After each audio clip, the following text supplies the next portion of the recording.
আসসালামু আলাইকুম। বৈশাখ জ্যৈষ্ঠ মাসে বোরো ধান ঘরে ওঠে। তো আমার এক চাচা এই ধান তার ঘরে তুলেছে। এটা মূলত অগ্রিম ধান ছিল, অগ্রিম তিনি রোপণ করেছিলেন। এই দেখা যাচ্ছে মেশিনের মাধ্যমে মাড়াই করতেছে ধান এবং খড় বের হয়ে আসতেছে।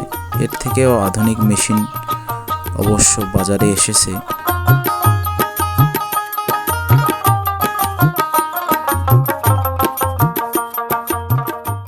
তো আগে এই ধান বিভিন্নভাবে মাড়াই করা হতো।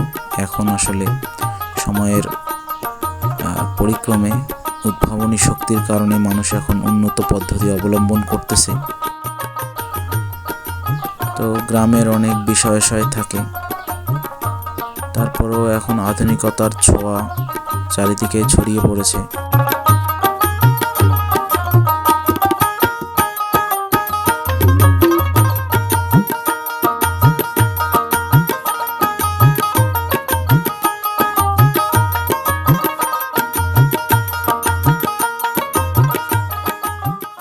তো গ্রামে যখন কোনো একটা কাজ হয়, গ্রামের মানুষরা সবাই মিলে এই কাজটাকে করার চেষ্টা করে, সাহায্য করে, যাতে কাজটা খুব দ্রুততার সহিত হয়।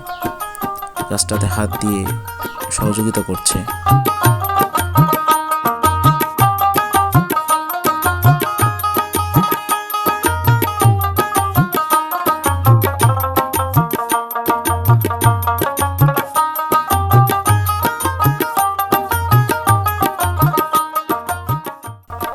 এবং মজার বিষয় হলো, সেদিন রাতেই ধানটাকে সিদ্ধ করা হয় এবং পরবর্তী দিন প্রখর রোদ থাকে এই সময় বৈশাখ জ্যৈষ্ঠ মাসে।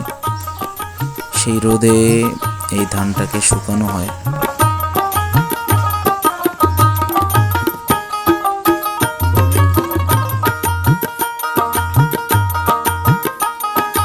কেউ বা আবার উঠোনে সুন্দরভাবে এটাকে শুকায়।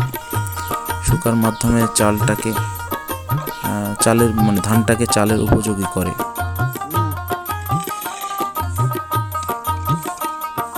সুন্দর আবহাওয়ার মাধ্যমে, একটা গরম পরিবেশের মাধ্যমে এই বোরো ধানের চালটা ঘরে আসে।